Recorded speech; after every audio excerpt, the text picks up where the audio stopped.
We call it run down. When he got into the vehicle, they was going to jump out the car, and as soon as he got in his car, they was going to run him down and shoot him. Who was?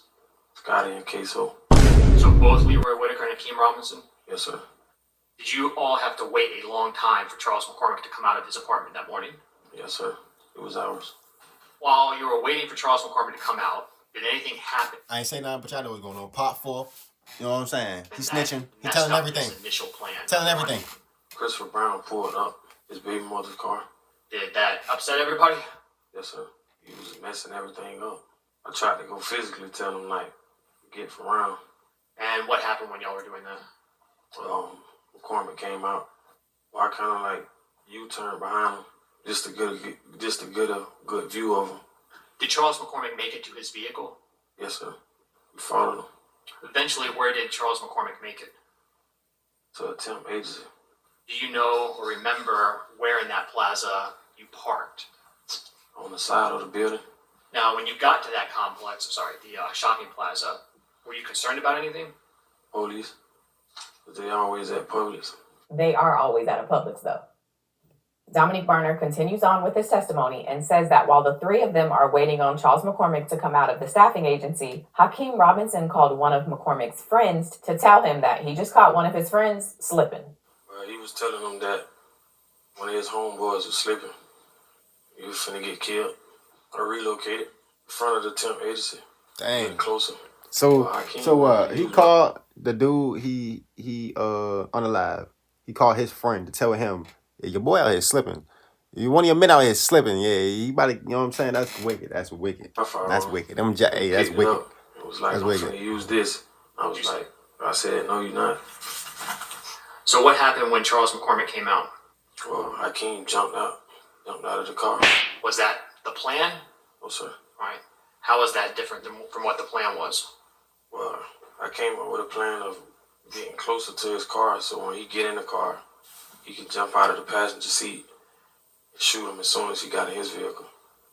I could pull off faster. What happened after Hakeem jumped out of the Nissan? Shot at him. What did Hakeem Robinson do? Chased him.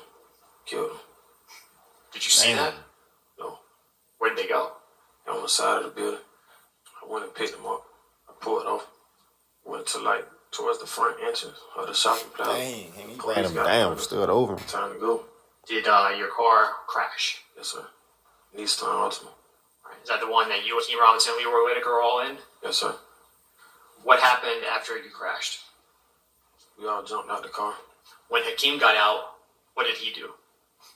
He ran a different way from us. Did Hakeem take anything with him? Yes, sir. Murder weapon. I ran behind Scotty. Jumped a lot of fences. Dang, that's him right there. So that's Scotty and him right there. You recognize those two individuals? Yes, sir. Who were they? It's me and Scotty. Damn. And where did you and Leroy Whitaker make it? Made it to a patio. What is that? Patio. Is that the patio of the home that you and Leroy Whitaker made it to? Yes, sir. I opened it. Walked into it. Back sliding door. You and Leroy Whitaker entered that home? Yes, sir. Get away from the police. We went to the first room we seen. I got into the closet. Tried to get in the closet with me. The lady came. When she seen us, when she seen me in the closet, and she seen Scotty standing outside the closet, she was like, y'all gotta get out of my house. Escorting us to the door, to the front door. She opened the front door? Yeah. She screamed for help. Pulled her back into the house. Who did? Me. Alright. And did Leroy Whitaker help you pull in her? Yes, sir. Well, I kind of took her to the ground, choked her. Really just trying to scare her. Made her get on the couch. Took her phone, but she couldn't call the police. How were you and Leroy Whitaker planning on trying to get away? Yeah, lock him up. And asked for help.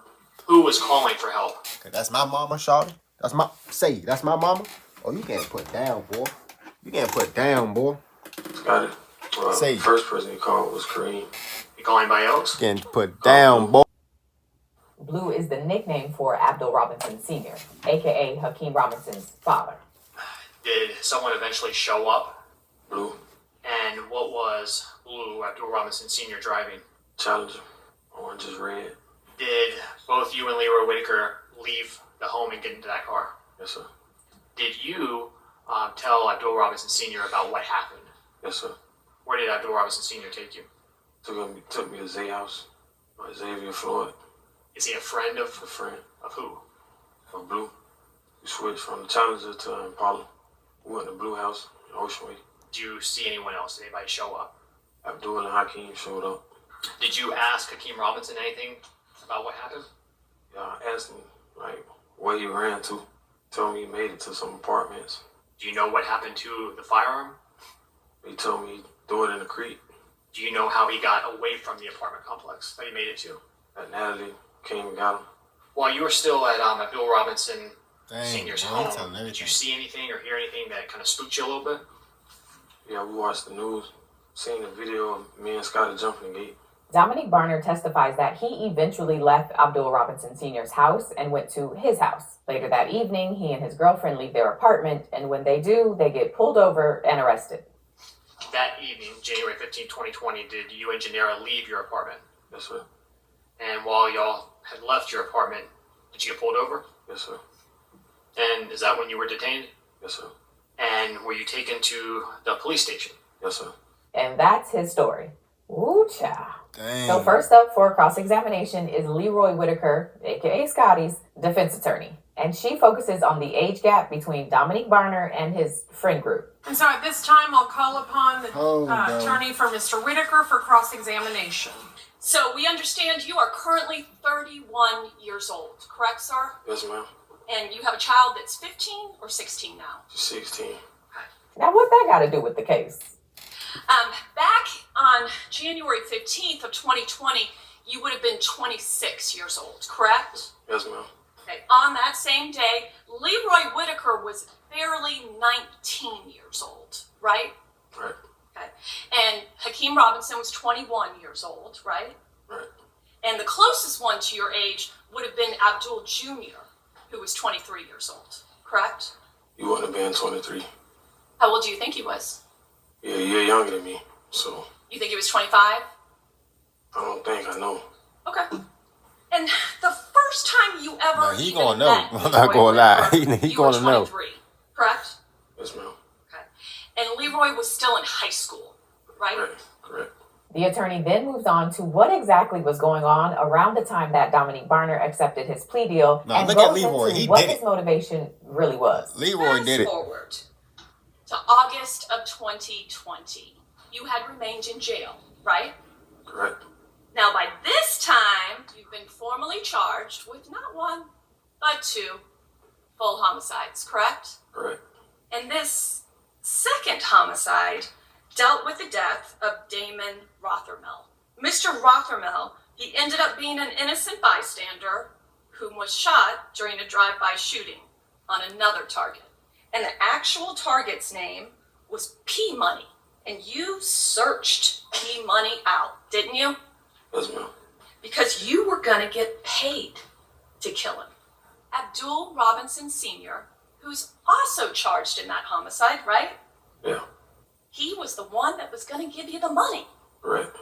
In August of Dang. 2020, you're charged with two separate murders, a home invasion burglary, home invasion robbery, Damn. and aggravated fleeing and eluding.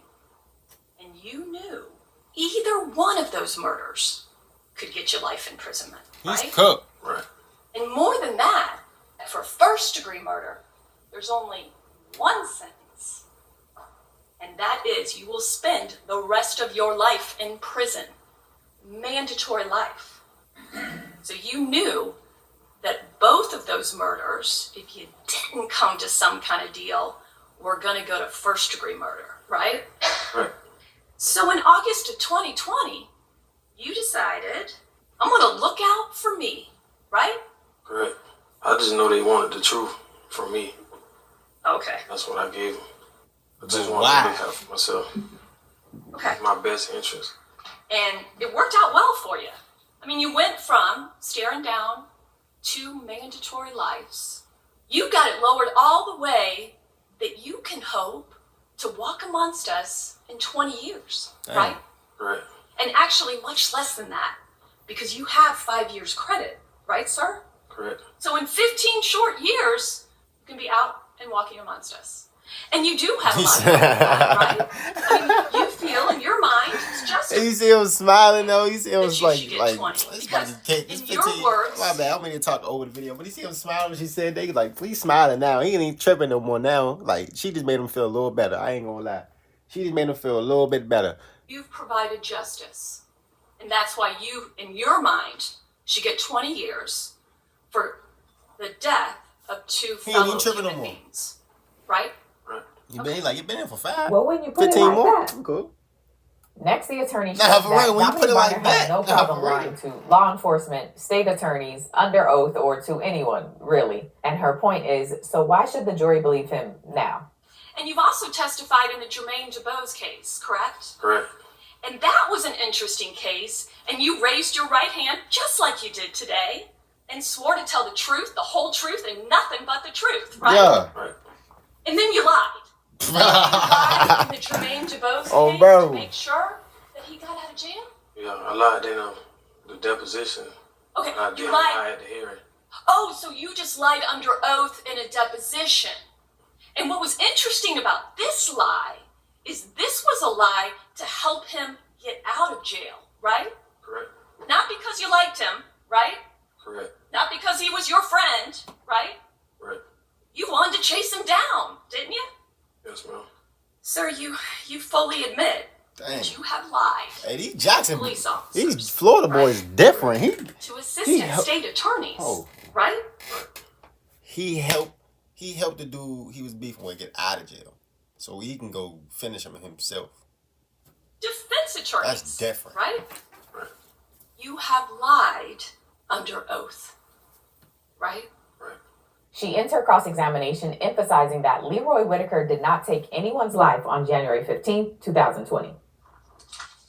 On January 15th, 2020, Leroy Whitaker did not shoot a person, did he? No, ma'am. He did not pull a trigger, did he? No, ma'am. I found it interesting that she didn't say he wasn't involved in the incident. She just said he wasn't the trigger man. That's But true. I'll move on. Next up is cross-examination by Hakeem Robinson's attorney, and she starts off by highlighting all the things Dominique Barner did to make sure Charles McCormick lost his life. You did not like the lyrics of the song that he put out, right? Right. You saw the This post on his case, this Instagram trial account. crazy. You decided you wanted to kill him, right? Right. You started this. Want to say I started it. Well, it started with your irritation with his song lyrics, did it not? It irritated everybody. Okay, I'm not talking about everybody else, I'm talking about you. Yeah. It irritated you. Correct. That caused you to go on Instagram, right? Right. And now you sit here in front of this jury and you have a deal from the state of Florida, right? Right. And you're getting a good deal, aren't you? Yes, ma'am. Sweet deal from the state of Florida, right? Want to say sweet deal. Like the previous attorney, this attorney also laid out the 2 M charges that Dominique Barner was facing, and she points out that the original charges that he was facing was for first-degree homicide, and that means automatic life in prison with no parole. But Lord. because he cooperated, the charges were dropped down to second degree, which gives a bit more flexibility to what he could be sentenced to. As we discussed before, first degree premeditated murder, there is no discretion. You will die in prison, right? Right.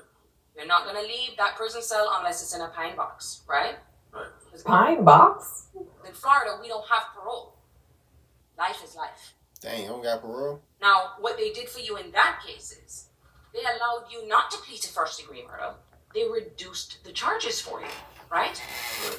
They reduced it down to second degree murder, right? Right. Last point from this attorney is her highlighting that before Dominique Barner gave any names to police, he was the only person charged for both of the M charges that he was facing. But then he had a meeting and started talking. No one at this point is arrested at all in the David Rothamel case, right? Except for you. Except for me. And no one else is arrested in Charles McCormick at that time, except for you. Right. But now in this meeting, this is who you've given to them. Torgon Williams, Natalie Gant, Abdul Jr., aka Kareem, Leroy Whitaker, Blue, and also to Hakeem Robinson, right? Right. Who you knew they thought was a shooter, right? Yeah. You even turned on your girlfriend. Damn.